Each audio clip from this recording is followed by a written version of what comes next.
The small, black spaceship moved like a ghost through the cold darkness of space. It was silent like a predator. No one saw it coming. No alarms were triggered on the old mining planet below. The planet was called Zat-9, a place forgotten by everyone except criminals and mercenaries. As the spaceship entered the thin atmosphere, the ship's metal body shook. Flames danced around it as it fell faster and faster. The pilot inside did not move. His name was Ethan Kane. His eyes were open, cold, and angry. And he was unarmed, but his fury was stronger than any weapon. The ship crashed on the hard ground with a loud boom. Dust and rocks flew high into the air. For a few moments, everything was quiet again. Then, the small door on the ship's side slowly opened.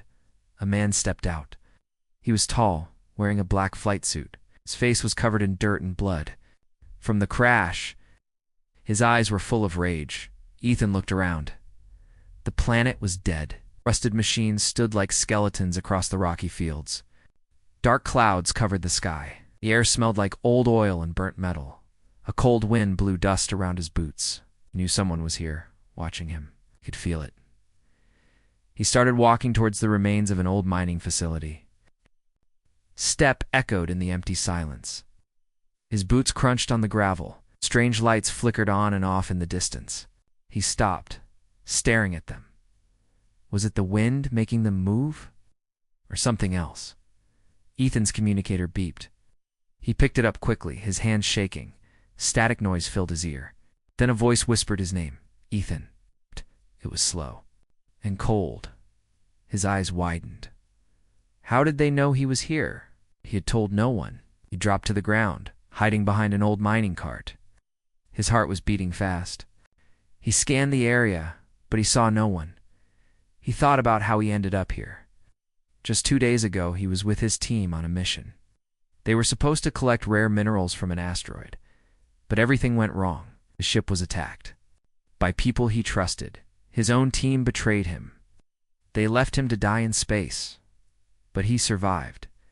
And now he was here to find answers and maybe revenge. Ethan entered the mining facility. The metal doors were broken, hanging from their hinges. Inside, it was dark and cold. He could hear water dripping somewhere. Each drop echoed like a gunshot. He walked slowly, his eyes adjusting to the dark. Old computer screens flickered weakly. The smell of burnt wires filled the air. He moved past old conveyor belts and large drills. Rust covered everything. A set of fresh footprints in the dust. Someone was here recently. His anger grew stronger. He was close. He knew it. Suddenly, he heard a noise. A metal pipe fell from somewhere above. He froze, listening. The sound of footsteps echoed from a hallway on his left. Ethan moved quietly, pressing his back against the wall. He held his breath. Shadow moved across the broken lights. Someone was definitely here. They were looking. For him, or maybe they were hiding from him. Ethan found an old control room. The glass windows were cracked, and the control panels were dead. But the room gave him a good view of the facility outside. He watched carefully. Strange lights he saw earlier were moving closer. 3 small lights floated just above the ground, scanning the area. Drones. His enemies had sent machines to find him. His mind raced. He was unarmed. He had no grenades, no rifles. But he had something better, his knowledge of this place. Years ago, he worked here as a security officer. Before joining his space crew, he remembered every corner, every secret tunnel. He decided to move to the storage area below the control room. There might be old tools or something he could use as a weapon. As he climbed down the metal ladder, he heard the whisper again in his communicator, Ethan, you can't hide. The voice was calm, but it chilled him to the bone. He realized his enemies were listening to everything he did. He reached the storage area. It was dark and filled with old crates. He opened one and found metal rods, wires, and a small welding torch. Not much, but it was something. Could make traps or defend himself if he needed to. His eyes burned with anger. He would not go down without a fight. Suddenly he heard another noise, a deep mechanical hum coming from outside. He ran back to the control room and looked through the broken glass. A large transport ship was landing near his crashed spaceship. Heavy boots stepped out of the transport, and armed men started moving towards the facility. They wore black armor with red lights on their shoulders. His enemies were here. They were ready for him, but so was Ethan. He took a deep breath. He was alone, unarmed, but his fury was stronger than ever. He would make them pay for what they did. He would turn this dead planet into his battlefield. The game had begun. Ethan moved quickly through the dark corridors of the old mining facility. The air was cold and smelled of rust and mold. Every sound felt louder in the silence, the crunch of his boots, the groan of old metal beams, kept close to the walls, listening for footsteps or voices. He knew the armed men were inside now, searching for him. He reached an old workshop filled with broken mining equipment. Sparks still glowed faintly on the ground where a drone must have shot earlier. Ethan crouched behind a steel table, breathing slowly to calm his heart. He heard voices echoing through the halls. They were getting closer. A man shouted, "Spread out. He's here somewhere." The voice was deep and angry. Ethan recognized it immediately. It was Captain Reese, the man he once called friend, the man who betrayed him. Memories hit him like bullets, Reese smiling as they planned missions together, Reese giving him orders he trusted without question. Then, the memory of the day Reese ordered his death. Ethan clenched his fists. He wanted to scream, but he knew he had to stay quiet. He peeked through a hole in the wall, saw Reese and his soldiers sweeping the rooms with flashlights. They looked confident, like hunters chasing a wounded animal. As they passed, Ethan slipped deeper into the facility. He moved into a lower level where the air was thick with dust. Here, the walls were covered with old warning signs. Danger, gas leak, and authorized personnel only. He knew these signs were real. This area was never fixed after an explosion years ago. If he could lure his enemies here, he could use the environment against them. He continued walking until he found a large crack in the floor, leading into a collapsed tunnel. From there, he could hear strange noises, soft, clicking sounds and distant whispers. He felt like something else was moving in the darkness with him. But he couldn't focus on that now. He had to stay ahead of Reese. Suddenly, his communicator crackled with static again. A woman's voice came through this time, low and cold. "Ethan, you should have died in space. Why do you fight?" He recognized the voice. Lieutenant Marin, other person he trusted, another traitor. His chest tightened with rage. These were the people he once called family, and now they hunted him like an animal. He forced himself to stay calm. He knew anger could cloud his mind. He had to be smart. He checked his surroundings. In the corner of the room, he saw a broken security camera blinking weakly. He pulled out an old wire from his pocket and connected it to the camera's port. The camera feed came to life on a small screen above the door. He saw his enemies moving through the upper levels. He could see Reese giving orders. Ethan smiled. Now he could watch them while they looked for him, as he studied the feed. He noticed something strange, a figure moving alone in the shadows behind Reese's men. The figure wore a long black coat and moved without making a sound. Ethan couldn't see their face, but they moved like a ghost. Who was this person? Were they friend or foe? A sudden explosion shook the building. Dust fell from the ceiling. Ethan lost his balance and fell hard against the wall. The camera feed flickered and went dark. He heard screams and gunshots above. His enemies were under attack by something or someone else. He got up and ran towards the noise. He climbed a broken staircase, careful to avoid loose steps. He reached the top floor.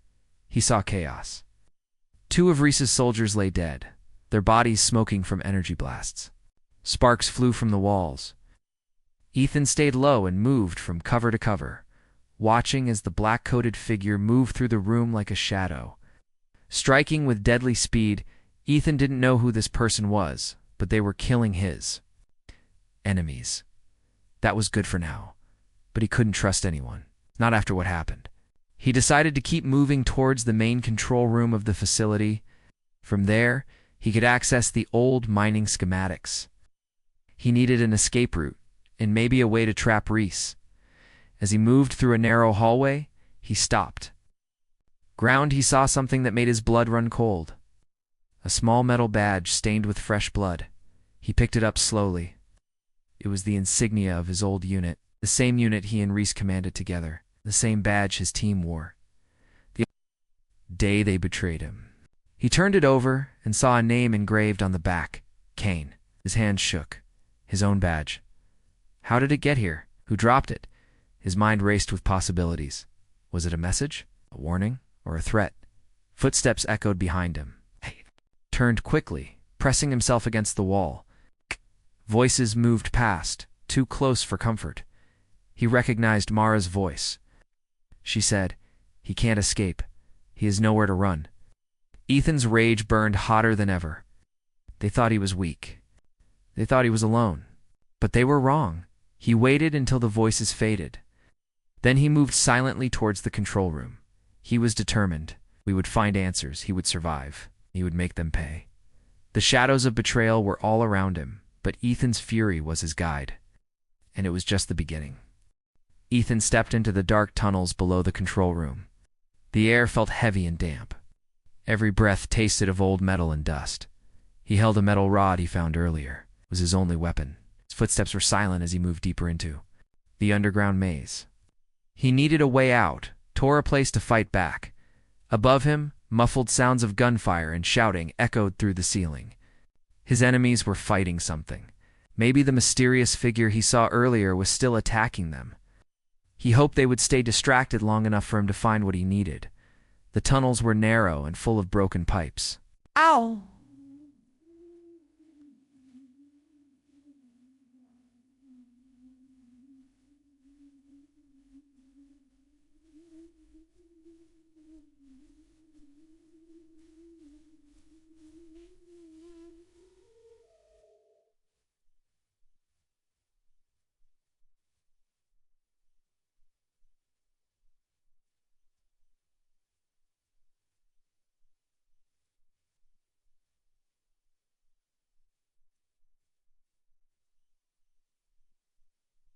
Well, Thrishudakalvan rallied with our Algren Rod. From the ceiling, every drop echoed like a loud clock ticking in the silence. Ethan's eyes scanned every corner. He saw shadows move on the walls, but he couldn't tell if they were real or just his imagination. He stopped when he saw strange markings scratched into the walls. They looked fresh. Triangles, circles, and arrows pointing deeper into the tunnels. He didn't remember these from his time working here. Someone else had been here recently.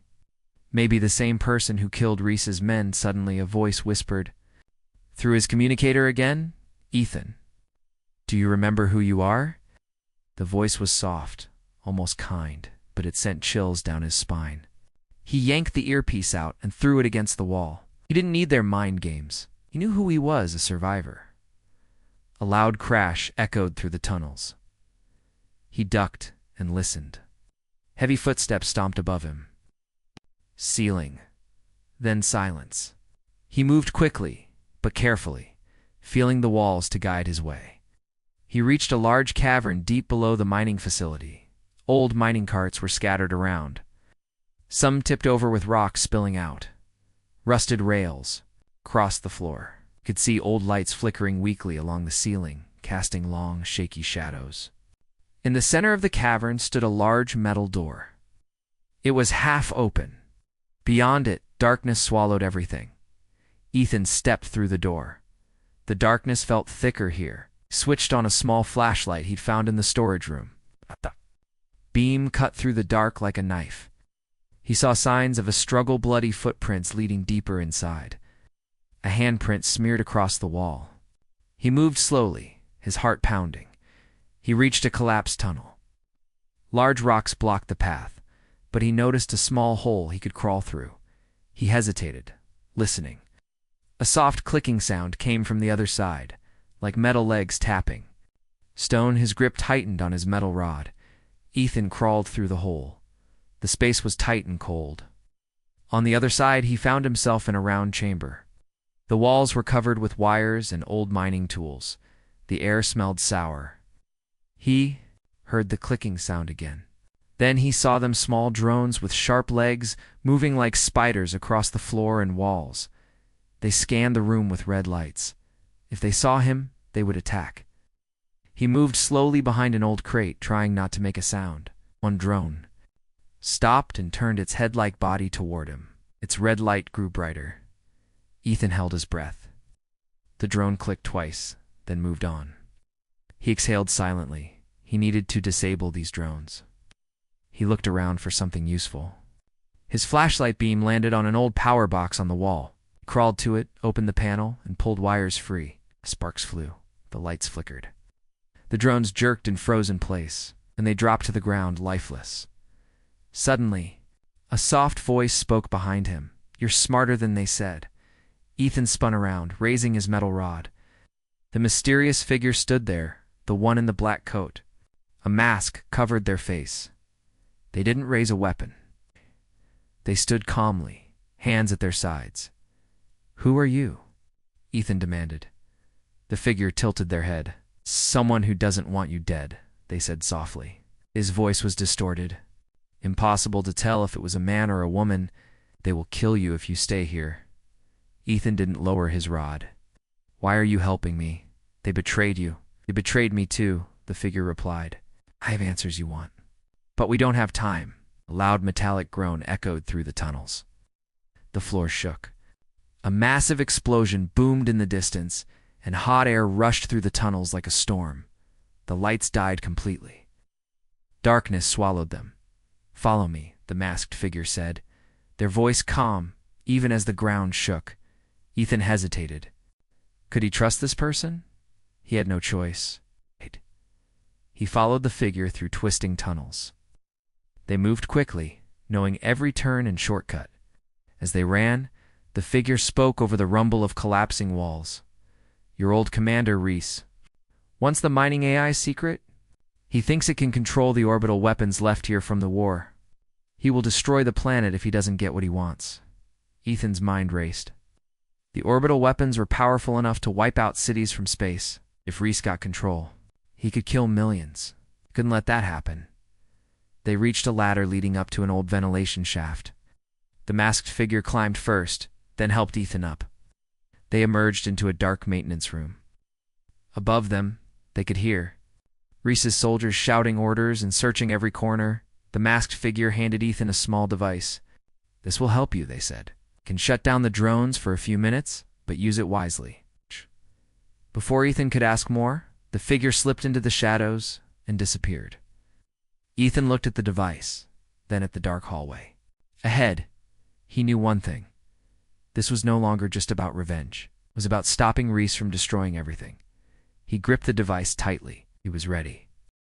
Ethan crouched in the dark maintenance room, listening carefully. Footsteps echoed above him. The shouts of Reese's men were louder now. They were getting closer.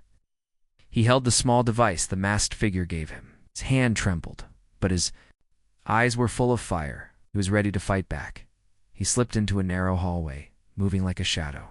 The walls were covered with broken pipes and wires. Sparks rained down from the ceiling where bullets had hit earlier.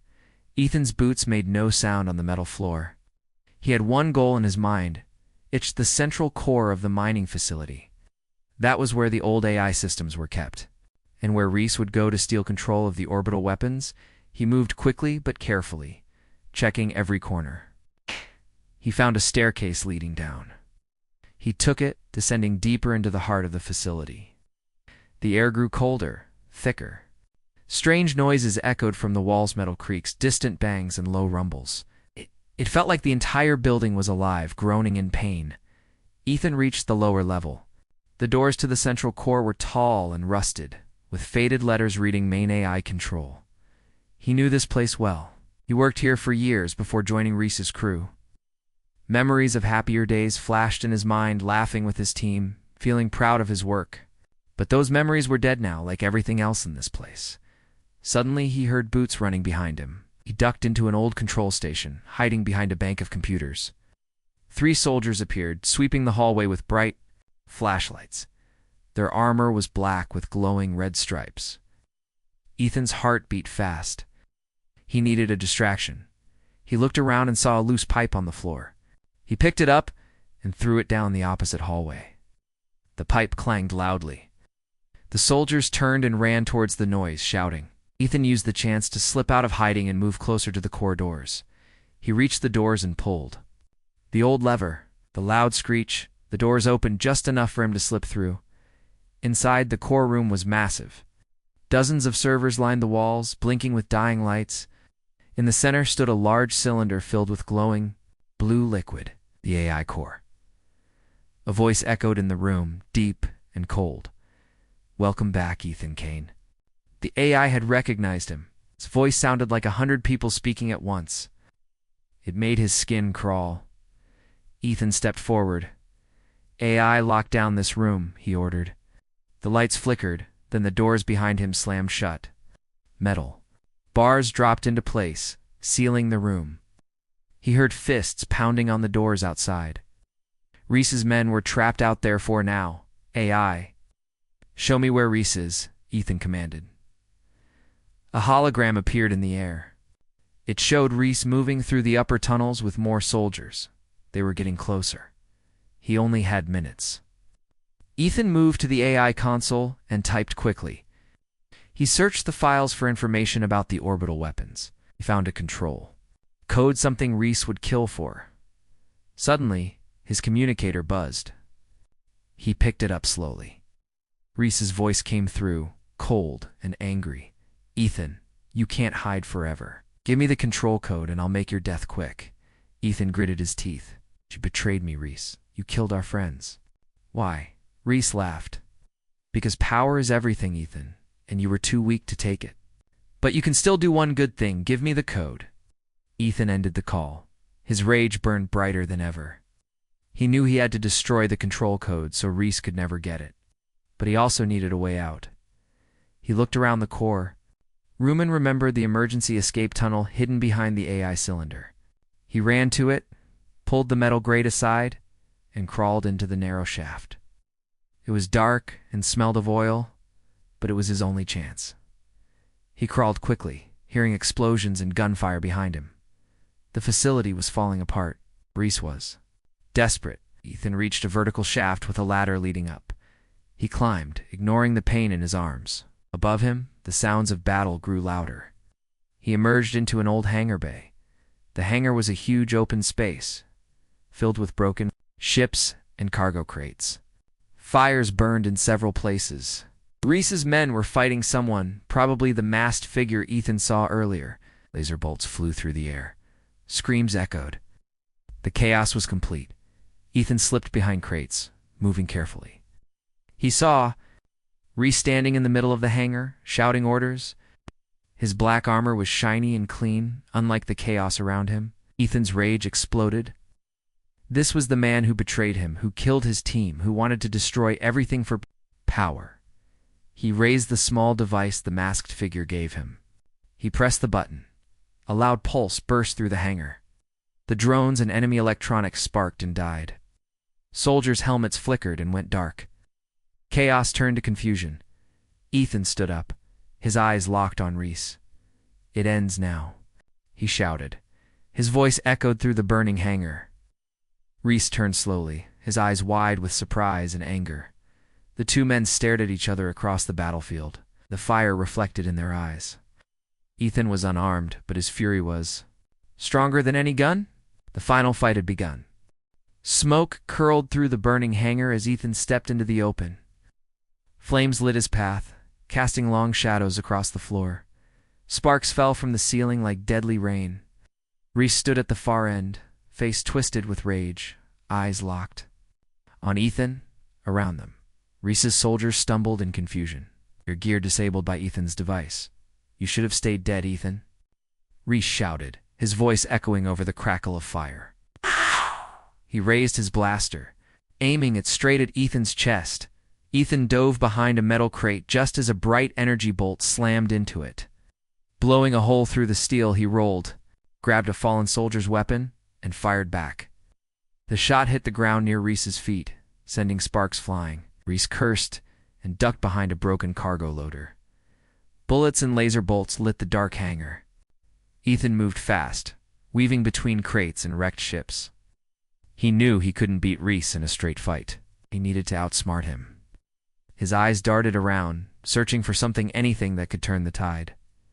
He spotted an overhead crane, hanging from the ceiling on a thick chain. If he could get Reese under it, he could drop it and end this. But Reese was too careful, moving from cover to cover, firing every chance he got. Ethan reached the control panel for the crane. He pressed buttons frantically. The crane groaned too. Life, its hooks swinging above the hangar. Reese noticed and fired at the control panel. Sparks exploded and Ethan was thrown back by the blast. He hit the ground hard, pain shooting through his shoulder. His weapon skidded out of reach. Into the open, smoke curling around him. He aimed his blaster at Ethan's head. "This is how it ends," Reese sneered. "You lost." Ethan's eyes flicked up. The crane's hook was right above Reese. With his last bit of strength, he reached out and smashed the emergency release lever next to him. The heavy hook dropped from the ceiling with a loud crack. Reese looked up too late. The hook crashed down, slamming into his shoulder and pinning him to the floor. His blaster flew from his hand. He screamed in pain, trying to push the hook off. Ethan staggered to his feet, breathing hard. He limped over, grabbing Reese's blaster from the floor. He aimed it at his former commander. For a moment, they locked eyes, two men who once trusted each other, now enemies. "You betrayed everyone," Ethan said, voice low and shaking with fury. "You killed them for power. They were weak." Reese spat, blood dripping from his mouth. "I was making us strong." Ethan's finger hovered over the trigger. Memories of his fallen team flashed in his mind. He remembered their laughter, their courage. He remembered the day they died because of Reese's orders. But as his finger tightened, a voice echoed through the hangar speakers, the AI's voice. "Warning, self-destruct sequence activated. Facility will explode in 5 minutes." Eyes widened. Reese grinned through the pain. "If I can't have the weapons, no one will." Ethan realized Reese had triggered the self-destruct when he shot the control panel. He had to escape now, or he would die with the facility. He looked down at Reese, trapped and bleeding. He wanted to finish him. If he stayed any longer, he'd die too. He turned and ran, leaving Reese screaming behind him. Flames spread faster. Now, eating the walls and floors, Ethan climbed up a broken ladder to a catwalk above the hangar. He moved quickly, ignoring the pain in his shoulder. Explosions rocked the facility. Metal beams crashed down, sending showers of sparks. He reached a side door marked emergency exit. He threw it open and stepped into a narrow tunnel leading out of the facility. The walls shook with each blast behind him. Dust and smoke filled the air. As he ran, he heard another set of footsteps echoing in the tunnel. He spun around, raising his blaster. A masked figure stepped out of the shadows, hands raised. "It's me," the figure said calmly. "We need to move."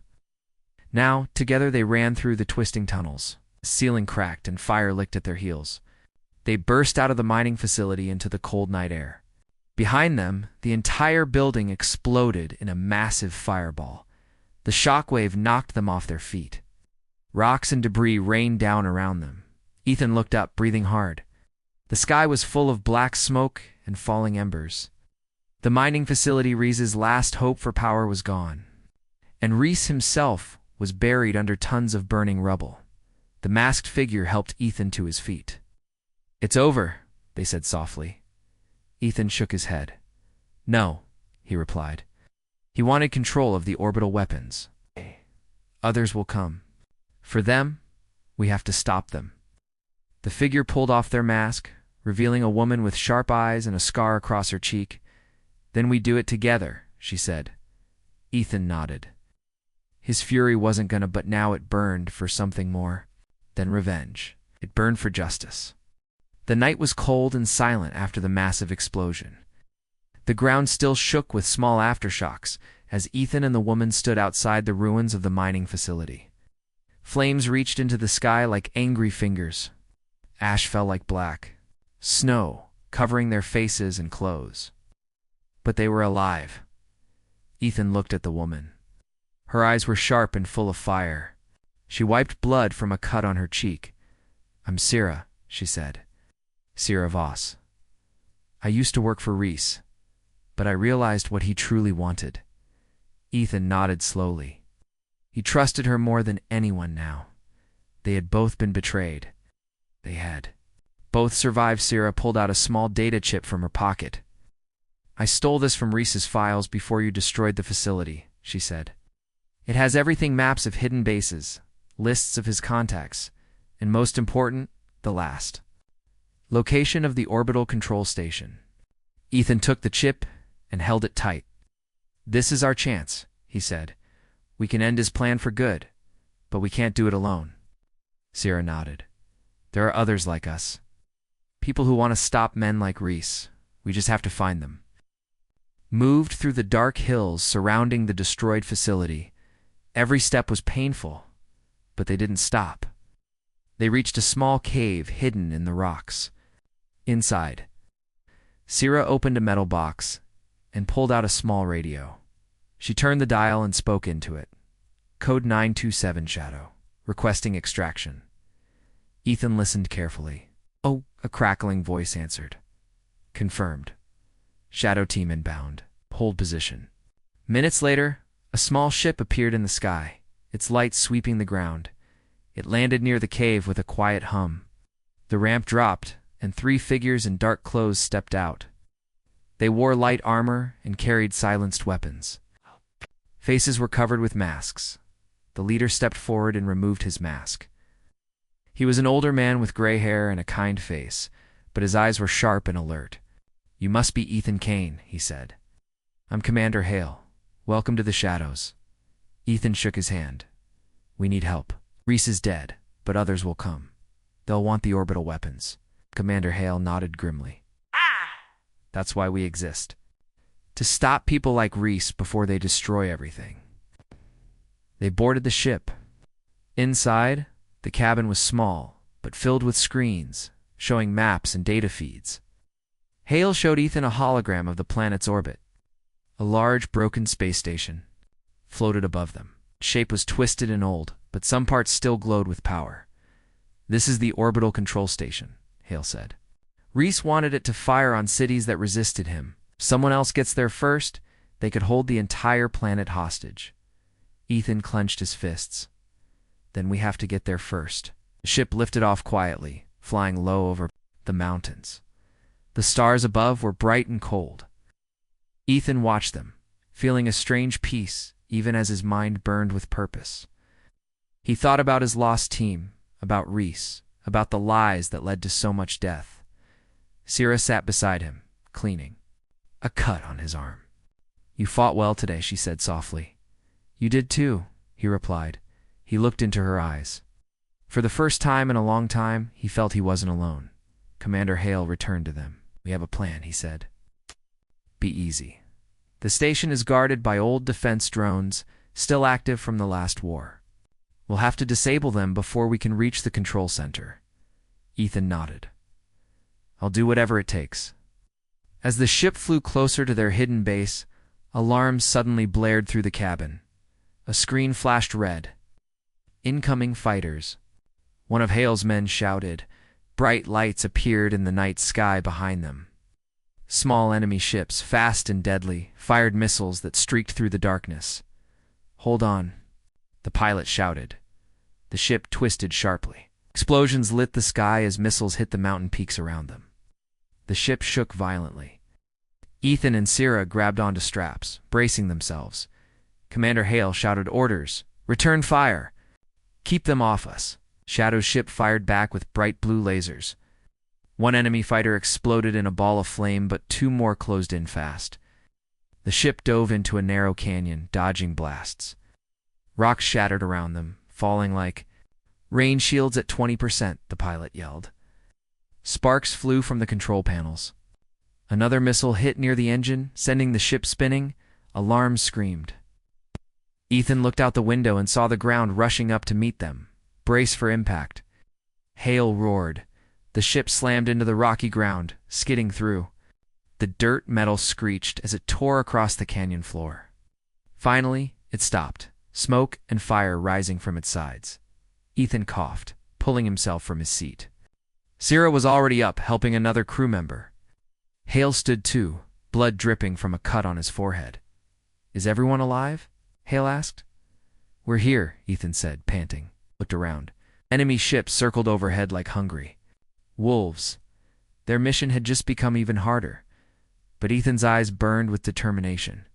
They had allies now. He would not let Reese's plans or anyone else's destroy everything they had left. The docking bay of the orbital station was dark and filled with smoke from the shuttle's crash landing.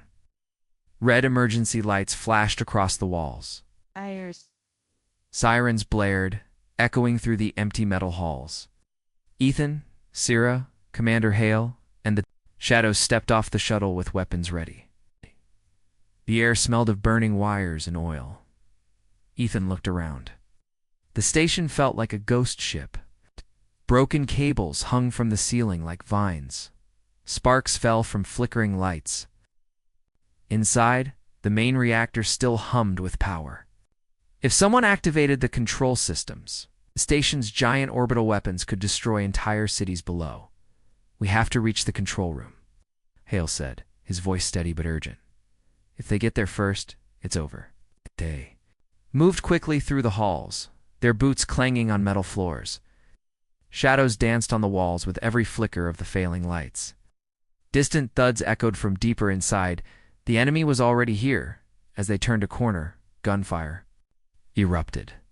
Enemy soldiers in black armor blocked their path, firing bright bolts of energy. Ethan dove behind a crate as lasers burned holes in the walls. Sierra returned fire with a quick burst, taking down one enemy. Hale and his team spread out, covering each other with precise shots. Explosions rocked the hallway as Ethan tossed a grenade. The blast sent enemy soldiers flying.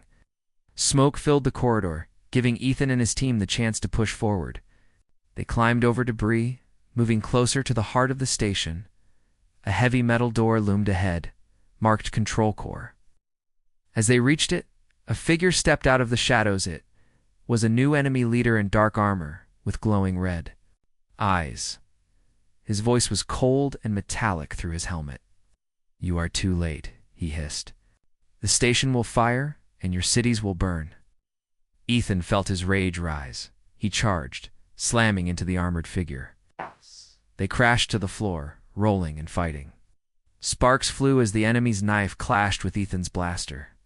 The others traded fire with the enemy soldiers pouring in from behind. Sierra grabbed Ethan's dropped blaster, fired at the enemy leader. The shot hit his armor, knocking him back. Hale tackled two enemy soldiers, punching one and shooting the other at point-blank range. The Shadows held the line, firing in controlled bursts.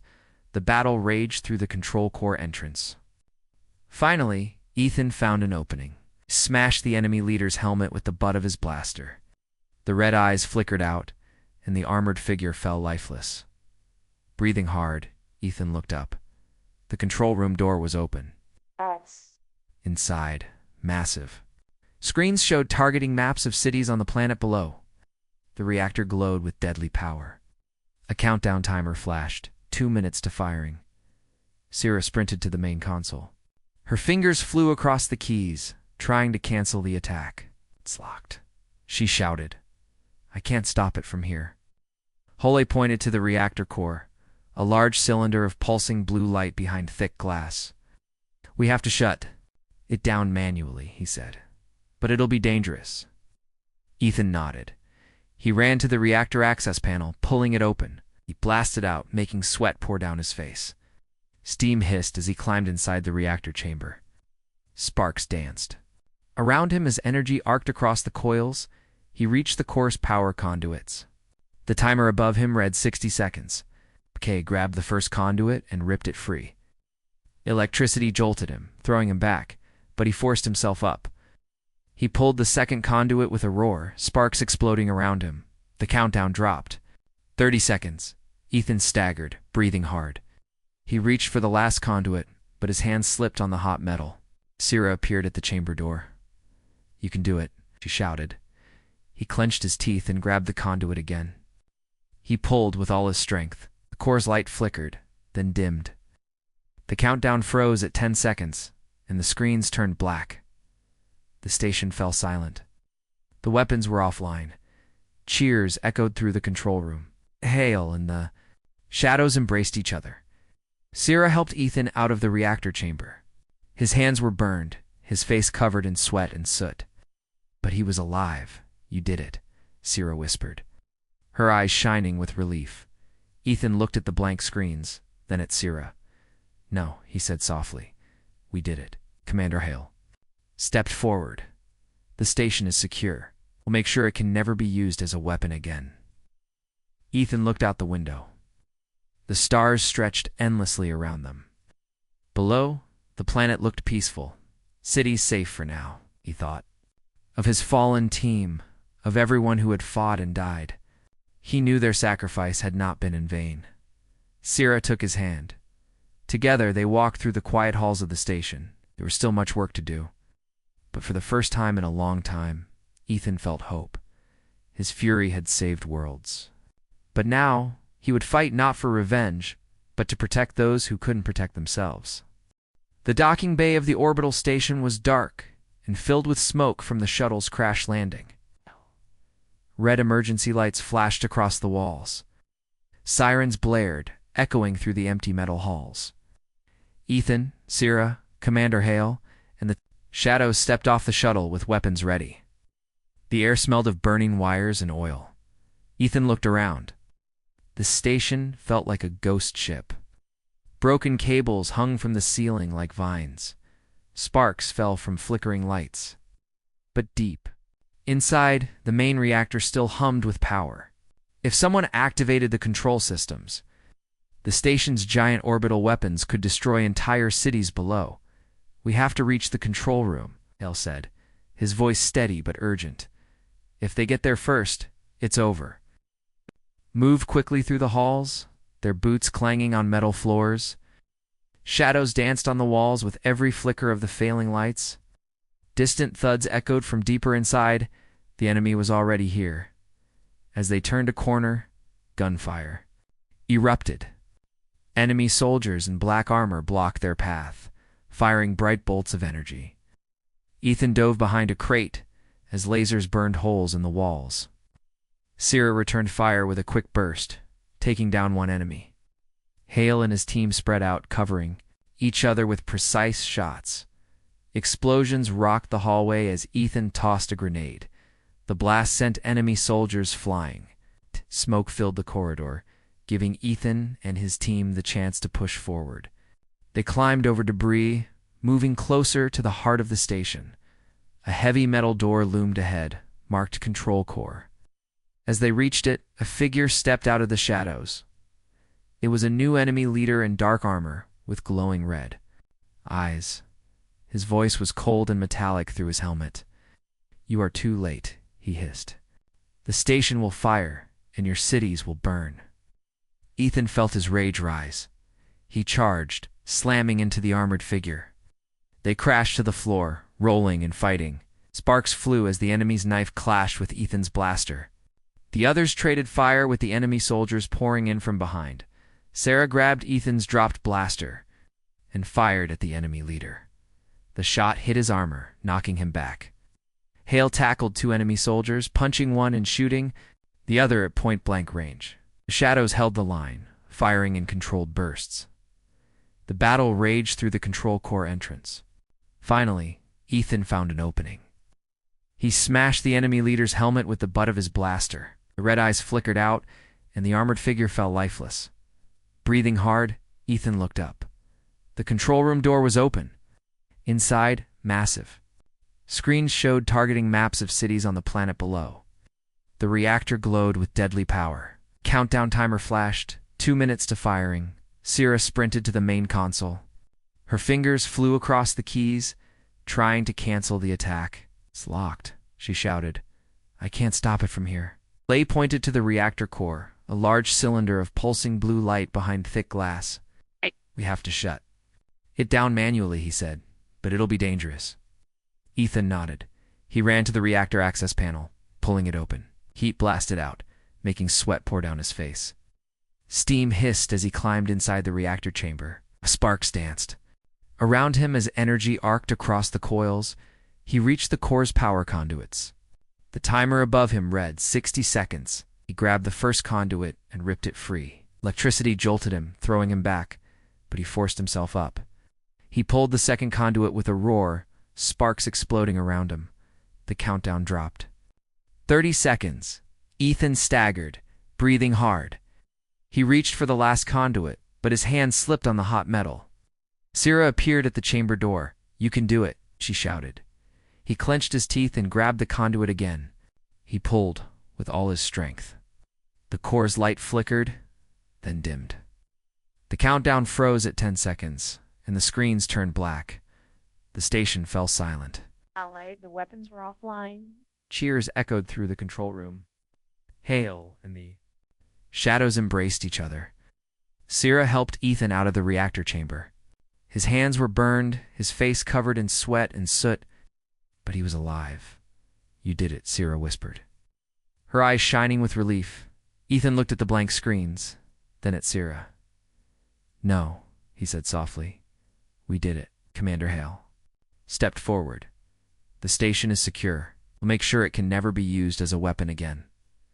Ethan looked out the window. The stars stretched endlessly around them. Below, the planet looked peaceful. Cities safe for now, he thought. Of his fallen team, of everyone who had fought and died, he knew their sacrifice had not been in vain. Sierra took his hand. Together, they walked through the quiet halls of the station. There was still much work to do. For the first time in a long time, Ethan felt hope. His fury had saved worlds. But now he would fight not for revenge, but to protect those who couldn't protect themselves.